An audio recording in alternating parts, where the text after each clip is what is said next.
అణుయుద్ధం చేసే అంత సీన్ పాకిస్తాన్కు లేదన్నారు విదేశాంగ కార్యదర్శి విక్రమ్ మిశ్రీ. ఈ నెల ప్రారంభంలో పాకిస్తాన్తో జరిగిన సైనిక వివాదంలో పాకిస్తాన్ న్యూక్లియర్ సిగ్నలింగ్ చేయలేదని విదేశాంగ కార్యదర్శి మిశ్రీ సోమవారం సాయంత్రం పార్లమెంటుకు తెలిపారు.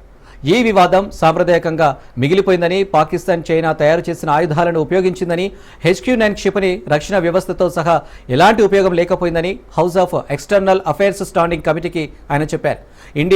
ఇండియా పాకిస్తాన్ వైమానిక స్థావరాలను తీవ్రంగా ఢీకొట్టిందన్నారు. అయితే జాతీయ భద్రత దృష్ట్యా ఇండియా విమానాలు కూల్చివేశారన్న విషయాలపై సమాచారం ఇవ్వడానికి ఆయన నిరాకరించారు.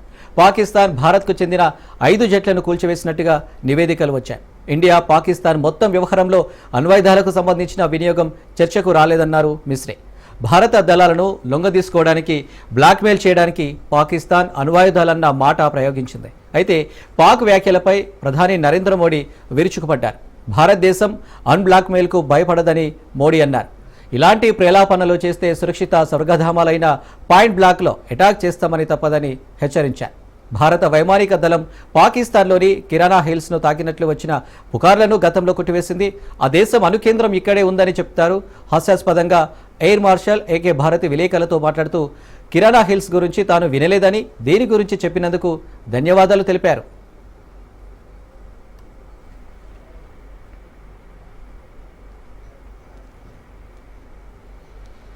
కాల్పుల విరమణ వ్యవహారంలో అమెరికా పాత్ర ఏమీ లేదని మిశ్రీ తేల్చి చెప్పారు. భారతదేశం పాకిస్తాన్ మధ్య అణుయుద్ధాన్ని నివారించామని, కశ్మీర్ సమస్యను పరిష్కరించామని అమెరికా అధ్యక్షుడు డొనాల్డ్ ట్రంప్ చేసిన వాదనను ఆయన తోసిపుచ్చారు.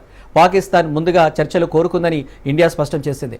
మే 10 మధ్యాహ్నం భారత సైన్యం జరిపిన ఖచ్చితమైన దాడులు లాహోర్లోని చైనా నిర్మిత HQ-9 వ్యవస్థ, వ్యూహాత్మకంగా ముఖ్యమైన నూర్ ఖాన్ వైమానిక స్థావరంతో సహా పాక్ సైనిక స్థావరాలను ధ్వంసం చేసింది. ఇస్లామాబాద్ నుండి, ముఖ్యంగా Pakistan director general of military operations నుండి కాల్పుల విరమణ కోసం అభ్యర్థన వచ్చిందని మిశ్రీ కమిటీకి తెలిపారు. కశ్మీర్ విషయంలో మూడో పక్ష మధ్యవర్తిత్వాన్ని ఆమోదించేది లేదని మిశ్రీ ప్యానెల్కు హామీ ఇచ్చారు. పాక్తో 100 గంటల పాటు జరిగిన ఘర్షణలో colonel Sofiya Qureshi, wing commander Bhumika సింగ్తో ప్రభుత్వ ప్రతినిధిగా ఉన్న విదేశాంగ కార్యదర్శి శాంతికి మధ్యవర్తిత్వం వహించామని మిశ్రీ వెల్లడించారు. భారత సైన్యంలో ట్రంప్ లేదా అమెరికాకు ఎలాంటి పాత్ర లేదన్నారు. యుద్ధ విరమణకు బదులుగా అమెరికాతో స్వేచ్ఛ వాణిజ్య ఒప్పందం, వాణిజ్యానికి సంబంధించిన చర్చలు ఏవీ జరగలేదని కమిటీకి మిశ్రీ వివరించారు.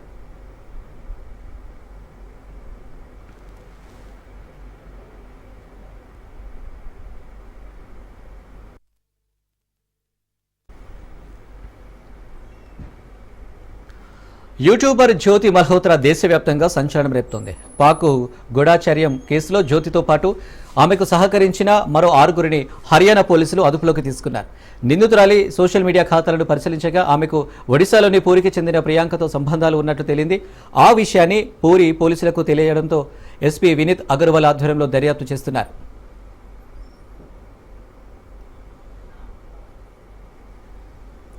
అయితే 2024 సెప్టెంబర్ 26న పూరి వచ్చిన జ్యోతి మల్హోత్రా ఇక్కడి శ్రీక్షేత్రాన్ని సందర్శించింది. స్థానిక హోటల్లో ఉన్న ఆమె దర్శనీయ ప్రాంతాలకు వెళ్లినట్లు తెలిసింది. ఆ సమయంలో ప్రియాంక ఆమెతో కలిసి తిరిగినట్టు పోలీసుల విచారణలో తేలింది. ఇక శ్రీక్షేత్రంపై దాడికి ఉగ్రవాదులు ప్లాన్ చేస్తున్నారని కేంద్ర ఇంటెలిజెన్స్ వర్గాలకు సమాచారం వచ్చింది. ఈ పరిస్థితిలో జ్యోతి జగన్నాథ స్వామి దర్శనానికి వచ్చారా, లేక రెక్కి చేసి పాకిస్తాన్కి ఏమైనా సమాచారం అందిందా అనే దానిపై అనేక అనుమానాలు వ్యక్తమవుతున్నాయి.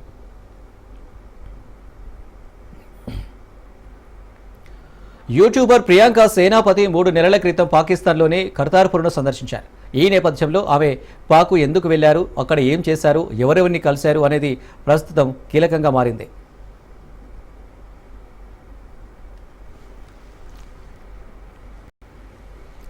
హైదరాబాద్ చరిత్రలోనే ఇదో పెద్ద దుర్ఘటన అన్నారు మాజీ మంత్రి, బీఆర్ఎస్ వర్కింగ్ ప్రెసిడెంట్ కేటీఆర్. ఒకే కుటుంబంలో 17 మంది చనిపోవడం బాధాకరమన్నారు. నీళ్లు లేకుండా ఫైర్ సిబ్బంది వచ్చి ఏం ఉపయోగమని, ఆక్సిజన్ మాస్కులు లేకుండా అంబులెన్స్ల సౌకర్యాలు లేకపోతే ఎలా అంటూ నిలదీశారు. గుల్జార్ హౌస్ ఘటనపై ప్రభుత్వం వెంటనే స్పందించిందన్నారు టీపీసీసీ వర్కింగ్ ప్రెసిడెంట్ జగ్గారెడ్డి. ఘటనపై రేవంత్ రెడ్డి ఎప్పటికప్పుడు పరిస్థితిని సమీక్షించారన్నారు. ఘటనా స్థలికి సీఎం రేవంత్ వెళ్తే సహాయక చర్యలకు ఆటంకం కలిగేదన్నారు. బీఆర్ఎస్ డైరెక్షన్తోనే కిషన్ రెడ్డి విమర్శలు చేస్తున్నారని ఆరోపించారు.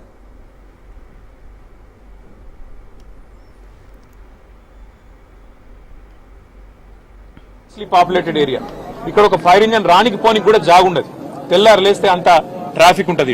మరి ఇక్కడ ఏమన్నా అయితే ఎట్లా అనే ఒక ఆలోచన ముందు నుంచి ఉండాలి. ఇక్కడ ఫైర్ హైడ్రెంట్స్ పనిచేస్తున్నాయా లేవా, నీళ్ళు ఏడికెళ్ళి దేవాలి, ఇంజన్ అంటే వచ్చింది, నీళ్ళు ఏడికెళ్ళి తెచ్చుకోవాలి లాస్ట్ మినిట్ లా ఆ సోయి ఉండాలి, అధికారులకు ట్రైనింగ్ ఉండాలి, ఎప్పటికప్పుడు మాక్ డ్రిల్స్ ఉండాలి. అవేవి లేవు. ఇది మంచిది కాదు. రెండోది, అంబులెన్స్ వచ్చినాక ఆక్సిజన్ మాస్కులు లేకపోతే ఫైర్ యాక్సిడెంట్ అయిన కాడికి ఏం లాభం? చచ్చిపోయినాక కాంపెన్సేషన్ ఒక 5 లక్షలు ఏదో ఇచ్చి చేతులు దులుపుకున్నాడు కాదు. భవిష్యత్తులో ఇంకెవరు చావకుండా చూడండి. భవిష్యత్తులో ఎవరికి ఇట్లాంటి దుర్మార్గమైన పరిస్థితి, ఇంత ఘోరమైన పరిస్థితి రాకుండా చూడండి. ముఖ్యమంత్రి గారు కూడా వచ్చేది ఉండే, కనీసం వచ్చి చూస్తే, ఎందుకంటే ఆయననే హోంమంత్రి, ఇంకొకరు ఎవరు లేరు. మరి ఆయన కిందికే ఫైర్ డిపార్ట్మెంట్ వస్తుంది, ఆయన కిందికే హోంశాఖ వస్తుంది. ఆయన వస్తే అధికారులు కూడా అప్రమత్తంగా ఉంటారు, అధికారులు కూడా చేస్తారు. వాళ్ళు తనలాడేది వాళ్ళు తనలాడుతున్నారు. పోలీసు వాళ్ళు, మున్సిపల్ అధికారులు వాళ్ళు పాపం చేసే కాడికి చేస్తున్నారు. కానీ పైన వాళ్ళు పైసలు ఇవ్వాలి, ఒకప్పుడు మాక్ డ్రిల్స్ ఉండాలి. మరి వాళ్ళకి ఇచ్చిన కాంపెన్సేషన్ కూడా కరెక్ట్ కాదు. 5 లక్షలు ఇచ్చిండ్రు, కనీసం ఒక 25 లక్షల నష్టపరిహారం ఇవ్వాలని చెప్పి రాష్ట్ర ప్రభుత్వాన్ని మేము కోరుతున్నాం. చాలా పెద్ద ప్రమాదము. ఈ రకమైనటువంటి ప్రమాదాలు జరగకుండా ఉండాల్సినటువంటి అవసరం ఉంది. గతంలో కూడా మనము హైదరాబాద్ నగరంలో అనేక ప్రమాదాలు చూస్తా ఉన్నాము. ఈ ప్రమాదాల నివారణ కోసము రెగ్యులర్ గా మానిటరింగ్ టీమ్స్, ఇటు ఫైర్ డిపార్ట్మెంట్ గాని, జిహెచ్ఎంసీ గాని, పోలీస్ గాని, ఎలక్ట్రిసిటీ గాని, ఈ 4-5 శాఖలు సమన్వయం చేసుకుంటూ జనసాంద్రత ఉన్నటువంటి ప్రాంతాల్లో ఈ యొక్క ప్రమాదాలు జరగకుండా ముందస్తు చర్యలు తీసుకోవాల్సినటువంటి అవసరం ఉంది. ఇదేదో రాజకీయ పరమైనటువంటి అంశం కాదు. వారిని విమర్శించాల్సినటువంటి పద్ధతి కూడా మంచిది కాదు. అందరము కలిసి ఈ రకమైనటువంటి ప్రమాదాలు జరగకుండా చూడాలి. ఈ రోజు చాలా పసిపిల్లలు కూడా ఇందులో చనిపోవడం జరిగింది. షాపు సంబంధించినటువంటి ఓనర్ కూడా ఇందులో సిక్కై ప్రమాదానికి ఎదురయ్యాడు. చాలా మంది కుటుంబ సభ్యులు ప్రమాదం జరిగిన తర్వాత దూర ప్రాంతాల్లో ఉన్నటువంటి వాళ్ళు కూడా వాళ్ళు చేరుకున్నారు, కానీ రిలీఫ్ యాక్టివిటీ అప్పటికి ఇంకా ప్రారంభం కాలేదు. నేను ప్రభుత్వాన్ని కోరేది ఒకటే, ఫైర్ డిపార్ట్మెంట్ సంబంధించినటువంటి ఎక్విప్మెంట్స్, లేటెస్ట్ ఎక్విప్మెంట్స్ పెంచాల్సినటువంటి అవసరం ఉంది. సిబ్బందికి తగిన శిక్షణ కూడా, మెరుగైనటువంటి శిక్షణ కూడా ఇవ్వాలి. మెరుగైనటువంటి ఎక్విప్మెంట్స్ కూడా కొనుగోలు చేయాల్సినటువంటి అవసరం ఉంది. ఈ మధ్యలో కిషన్ రెడ్డి గారు డిస్టర్బెన్స్ ఉన్నాడు, ఆయన కేటీఆర్ కూడా ఏమైనా చెప్పి పంపించి ఇట్లా మాట్లాడని చెప్పిండేమని ఒకరు అన్నారు. అదేంటి అన్న, నేను ఆయన బీజేపీ సెంట్రల్ మినిస్టర్ కదా, కేటీఆర్ గారు చెప్పడం ఏంది, వారి డైరెక్షన్ కిషన్ రెడ్డి గారు పాటించడం ఏంది, ఇది కొత్తగా ఇంటున్నా నేను మధ్యాహ్నం పూట అని నేను అన్నా ఆ వ్యక్తితోటి. నేను కూడా ఆశ్చర్యపోయినా. బీజేపీ అధ్యక్షుడు, సెంట్రల్ మినిస్టర్ మోడీ గారు చెప్తే ఆయనకు మోడీ బాస్ కానీ కేటీఆర్ బాస్ ఎట్లయితాడు? ఇది ఎక్కడ విడ్డూరమైన రాజకీయాలు, ఇదంతా విచిత్రంగా ఉంది తెలంగాణ రాజకీయాల్లో. నేను కాంగ్రెస్ గవర్నమెంట్, ముఖ్యమంత్రి రేవంత్ రెడ్డికి ఏముంటది, వాళ్ళు బతకాలని ఉంటది, బయటపడాలని ఉంటది, అదే సీఎం గారు కోరుకునేది అంతే. వరంగల్ జిల్లా రాయపర్తి మండలం జగన్నాథపల్లిలో పలు అభివృద్ధి కార్యక్రమాలకు శ్రీకారం చుట్టారు ఎమ్మెల్యే యశస్విని రెడ్డి. 1,50,00,000 అంచనా వ్యయంతో 33/11 విద్యుత్ కేంద్రానికి శంకుస్థాపన చేశారు. జగన్నాథపల్లి చుట్టూ ఉన్న 4 గ్రామాలలో హై వోల్టేజ్ సమస్య పూర్తిగా తొలగిపోతుందన్నారు ఆమె. ప్రజల కోసం అనునిత్యం కార్యక్రమాలను చేపడుతున్నామన్నారు.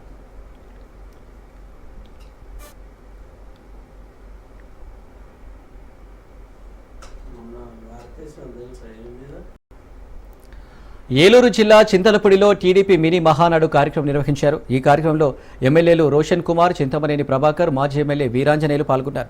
కూటమి ప్రభుత్వం వచ్చిన 11 నెలల్లో రాష్ట్రానికి ఆదాయాన్నిచ్చే వనరులను సమకూర్చుకుంటూ నియోజకవర్గాలకు అభివృద్ధి బాటలు వేస్తుందని ఎమ్మెల్యే రోషన్ కుమార్ అన్నారు. చింతలపూడికి రైల్వే స్టేషన్ను తీసుకురాబోతున్నామని ఎమ్మెల్యే రోషన్ కుమార్ అన్నారు. ఈ నెల 27, 28, 29 కడప జిల్లాలో జరగనున్న టీడీపీ మహానాడు కార్యక్రమానికి అందరూ రావాలని ఆయన ఆహ్వానించారు.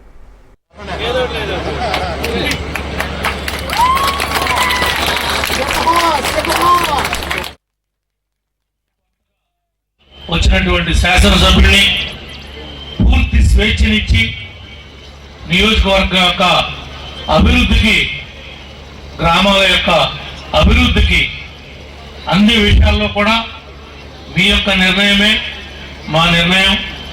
గ్రామ స్థాయిలో ఆనాడు వేరే పార్టీ వాళ్ళు మంది పెట్టినటువంటి భయాలు, ఇబ్బందుల్ని, అనేక అవమానాల్ని భరించి మేమున్నాము, మేము గెలిపిస్తాం, మేము పోరాడతామని చెప్పి వీరోచితంగా పూర్తి స్థాయిలో మీరు పోరాడబట్టి ఈనాడు గౌరవ ముఖ్యమంత్రి గారు కానీ, ఉప ముఖ్యమంత్రి గారు కానీ, ఈరోజు రాష్ట్ర కేబినెట్ కానీ, మేము శాసనసభ్యులుగా ఎన్నిక కాబట్టం కానీ మీ అందరి యొక్క కృషి అని చెప్పడంలో ఏ రకమైనటువంటి సందేహం కూడా లేదని చెప్పి తెలియజేస్తా ఉన్నాం.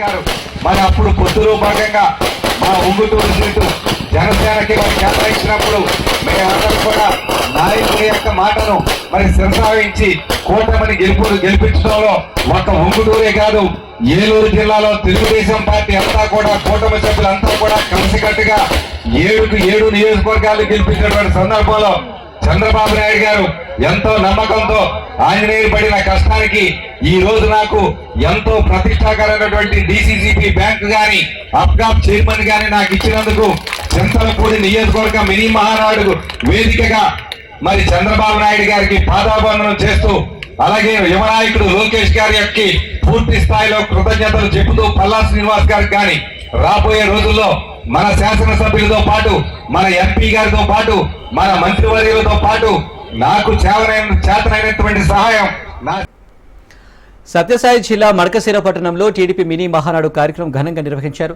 ఈ కార్యక్రమంలో ఎంపీ పార్థసారథి, ఎమ్మెల్యే ఎంఎస్ రాజు, మాజీ ఎమ్మెల్యే తిప్పేస్వామి, జిల్లా అధ్యక్షుడు అంజనప్ప పాల్గొన్నారు. గత 2 ఏళ్ల నుంచి టీడీపీ కోసం కష్టపడి పనిచేసి ప్రాణాలు కోల్పోయిన కార్యకర్తలకు నేతలు సంతాపం తెలిపారు. పార్టీ కోసం పనిచేసే ప్రతి కార్యకర్తలకు టీడీపీ అండగా ఉంటుందని ఎంపీ పార్థసారథి అన్నారు. రాష్ట్ర అభివృద్ధి కోసం టీడీపీ నిరంతరం పనిచేస్తుందని ఎమ్మెల్యే ఎంఎస్ రాజు అన్నారు.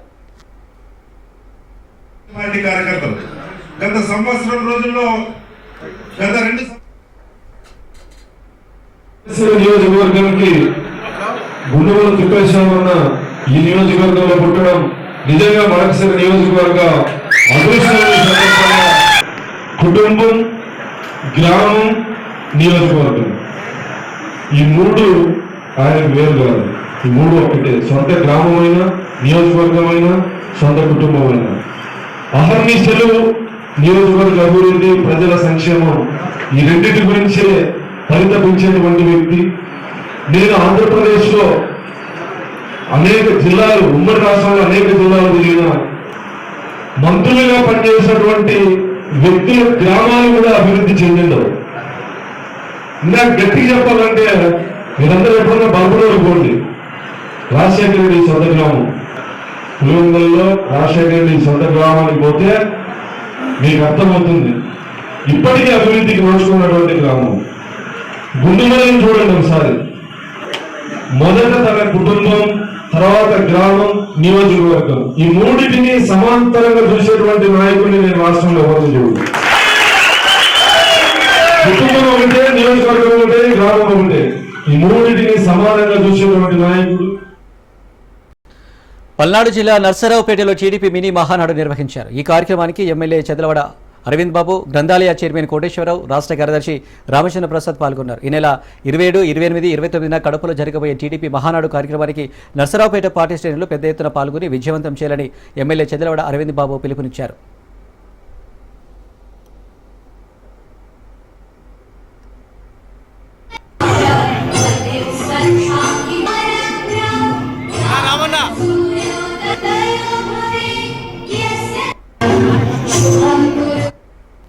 ప్రకాశం జిల్లా కనిగిరిలో టీడీపీ ఆధ్వర్యంలో మినీ మహానాడును ఘనంగా నిర్వహించారు. ఈ కార్యక్రమానికి నియోజకవర్గంలోని 6 మండలాల టీడీపీ నాయకులు, కార్యకర్తలు భారీగా తరలివచ్చారు. గడిచిన కొద్ది కాలంలోనే పలు రంగాలలో నియోజకవర్గాన్ని అభివృద్ధి పథంలోకి తీసుకెళ్లినట్లు తెలిపారు. వేల మందికి ఉపాధి కల్పించే దిశగా రిలయన్స్ కంపెనీ బయోగ్యాస్ ప్లాంట్ ఏర్పాటు చేస్తున్నట్లు తెలిపారు. కోట్ల రూపాయలు ఖర్చు పెట్టి రోడ్లు వేయించినట్లు తెలిపారు. మినీ మహానాడులో నందమూరి తారకరామ విగ్రహానికి పూలమాలలు వేసి నివాళులర్పించారు.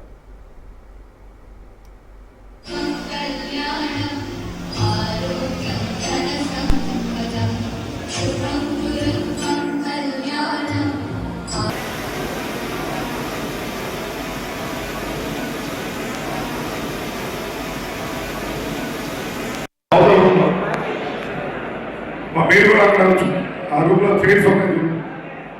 ఎరువులు వాడటం వల్ల భూముల్లో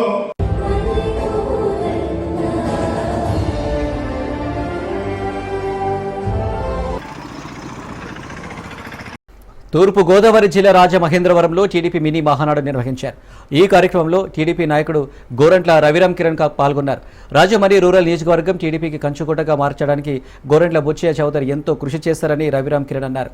చంద్రబాబు, బుచ్చయ్య చౌదరి నాయకత్వంలో రాజమహేంద్రవరంలో టీడీపీ మరింత బలోపేతమవుతుందని కిరణ్ అన్నారు. కూటమి ప్రభుత్వంతో రాష్ట్ర అభివృద్ధిలో దూసుకెళ్తుందని అన్నారు. పార్టీ కోసం పనిచేసిన కార్యకర్తలకు టీడీపీ అండగా ఉంటుందని రవిరామ్ కిరణ్ అన్నారు. అందరికీ నమస్కారం. మరి ఇవాళ రాజమహేంద్రవరం రూరల్ నియోజకవర్గంలో తెలుగుదేశం పార్టీ నియోజకవర్గ మహానాడు జరగటం జరిగింది, ఇక్కడ నిర్వహించడం జరిగింది. కార్యకర్తలు కోలాహలంగా నాయకుల మధ్యలో మా ప్రియాంక గార్డెన్స్లో రాజమండ్రి రూరల్ నియోజకవర్గ మహానాడు ఇవాళ నిర్వహించాము. మన ఎమ్మెల్యే గోరంట్ల బుచ్చిచౌదరి గారి ఆదేశాల మేరకు ఇవాళ ఈ కార్యక్రమం జరిగింది.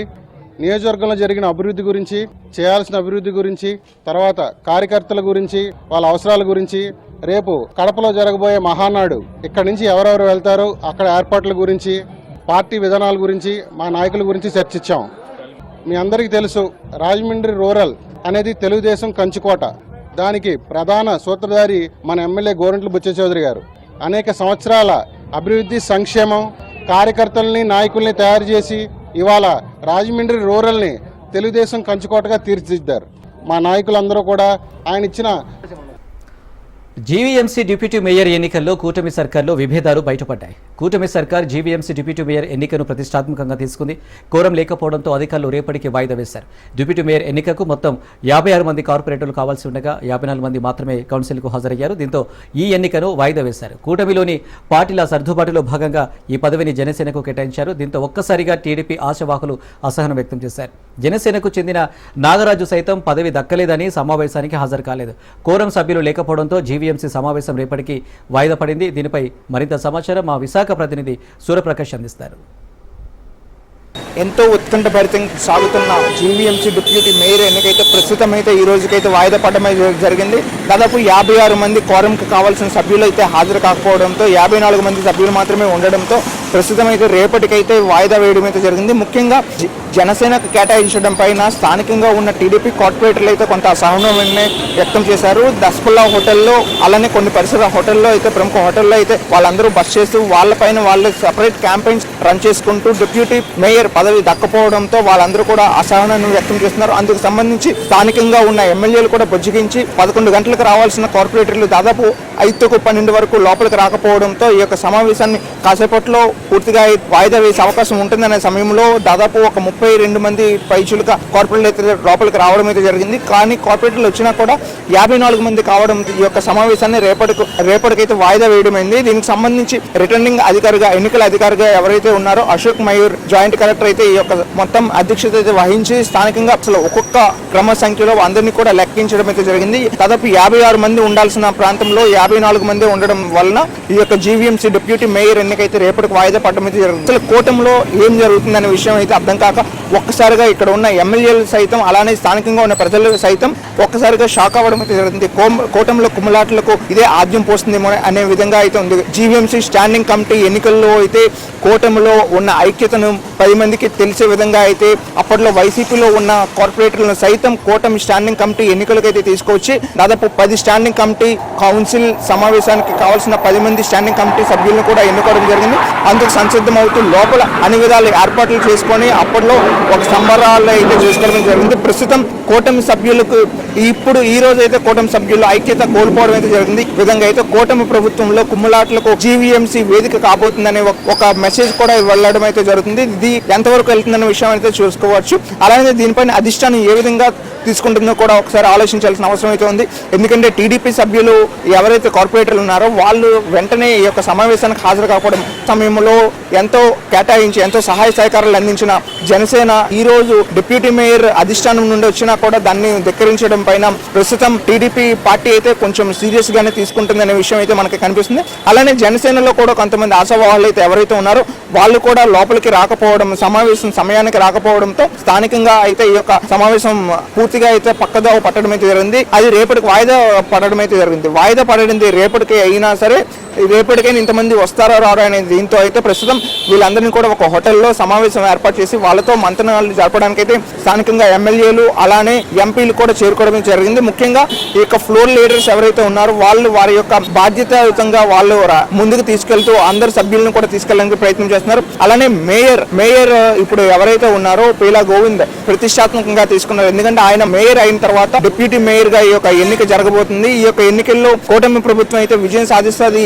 ఏకపక్షంగానే విజయం సాధించాల్సిన అవసరం ఎంతైనా ఉంది. కానీ దానికి భిన్నంగా అయితే ఈ రోజు పూర్తి స్థాయిలో పక్కదోవ పట్టడంతో వాళ్ళందరూ కూడా ఒకసారి నిరాశ చెందడం అయితే జరిగింది. స్థానికంగా ఇక్కడ ఎమ్మెల్యేలు కూడా హాజరు కావడానికి చాలా సమయం పట్టింది. ఎందుకంటే టీడీపీ కార్పొరేటర్లను బొజ్జగించడానికి ఒక ఒక హోటల్లో ఉండడం అయితే దానివల్ల రావడానికి ఇన్ టైంకి అయితే లోపలికి రాలేకపోవడం అయితే జరిగింది. దాదాపు ఈ రోజైనా వాళ్ళ అందరితో మంతనాలు జరిపి రేపు సమయానికి తీసుకొచ్చే అవకాశం అయితే ప్రస్తుతం ఎమ్మెల్యేలు సైతం కూడా నిరాశగానే వెనుతిరగడం అయితే జరిగింది. ఈ యొక్క జీవీఎంసీ డిప్యూటీ మేయర్ ఎన్నిక రేపటికి ఎలా జరగబోతుందనే విషయాన్ని అయితే తెలుసుకోవడానికి అయితే ప్రజలందరూ కూడా అలానే రాజకీయ నాయకులందరూ కూడా ఎంతో ఉత్కంఠగా ఎదురు చూస్తున్నారు.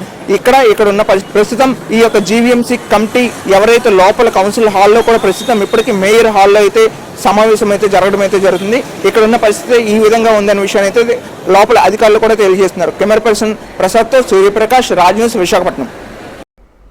కృష్ణా జిల్లా కలెక్టరేట్లో యువతి ఆవేదన. చెవులు దిద్దులు తీసి అధికారుల టేబుల్పై పెట్టిన అధికారులను యువతి వేడుకుంది. కోర్టులో గెలిచిన ఇంటి స్థలానికి అన్ని అనుమతులు ఉన్న తరకటూరు గ్రామం జనసేన నాయకులు అడ్డుపడుతున్నారని యువతి ఆవేదన వ్యక్తం చేసింది. స్థానిక జనసేన నాయకులు లంచం ఇవ్వాలని డిమాండ్ చేస్తున్నారని యువతి భువనేశ్వరి ఆరోపించింది. తన వద్ద డబ్బులు లేవని చెవులకున్న దిద్దులు తీసి పనిచేయాల్సిందిగా అధికారుల వద్ద యువతి భువనేశ్వరి కన్నీటి పర్యంతమైంది.